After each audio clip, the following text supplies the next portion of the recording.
बरेली में थाना प्रेम नगर चाबाई के कौशल्या देवी के खस्ताहाल बिल्डिंग को तोड़ते वक्त इमारत का एक हिस्सा गिरने से मलबे में 6 मजदूर दब गए, जिसमें से एक मजदूर पोशाकी की अस्पताल जाते वक्त मौत हो गई। इनमें 2 की हालत नाजुक बनी हुई है। मुकामी लोगों ने सख्त मेहनत से मलबे में दबे मजदूरों को निकाला। लोगों का इल्जाम है कि पुलिस खामोश तमाशाई बनी रही। पुलिस ने मजदूरों को निकालने की जहमत नहीं उठाई। एडीएम सिटी महेंद्र कुमार का कहना है कि मरने वाले मजदूरों की माली इमदाद की जाएगी।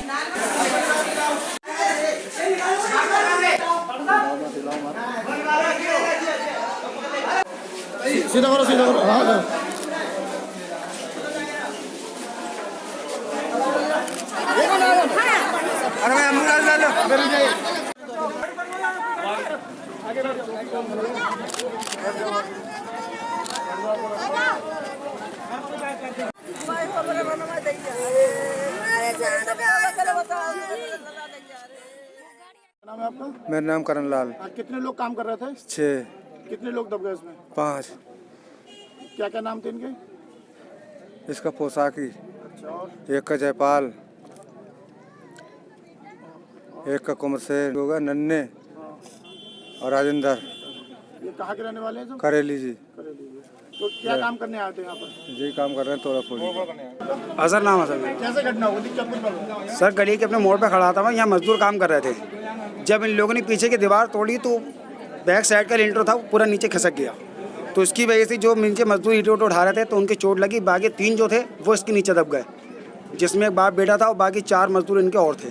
बाप भी सही है, जो उनका लड़का है वो जो उसके अंदर थोड़ी बहुत सांस बची है। बाकी 4 लोग डिस्ट्रिक्ट में हैं, उनको भेज दिया था और बाप उनके यहीं पर ही है। ये किसका मकान था? ये मकान पे कौशल्या देवी का था, लेकिन जो बिक चुका है और जो ठेकेदार था वो भी भाग गए। जो मकान लिया वो भी नहीं आए यहाँ पे। खाली सिर्फ मोहल्ले के थे, जो भी लड़के हैं, मोहन भैया हैं, तनु दादा हैं और ठेकेदार थे। मैंने देखा था ठेकेदार भी फिर होंगे, तो ठेकेदार को देख लिया था। लोग दबे भैया?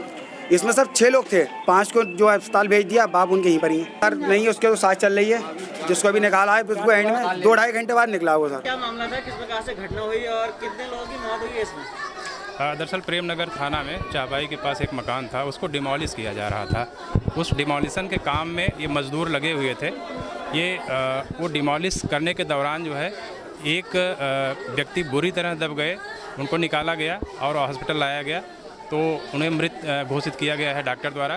बाकी 4 लोग आंशिक रूप से वो क्षतिग्रस्त हैं, उनका बेस्ट ट्रीटमेंट किया जा रहा है और वो खतरे से बाहर हैं।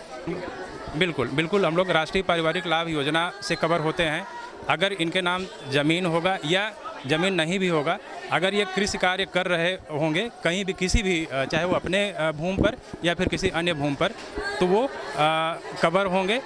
और इसके अलावा मकान के लिए माननीय प्रधानमंत्री आवास योजना से भी आच्छादित होंगे। सबसे पहले तो जो 4 लोग घायल हैं उनका बेस्ट इलाज हम लोग मुहैया करा रहे हैं, वो हमारी प्राथमिकता है।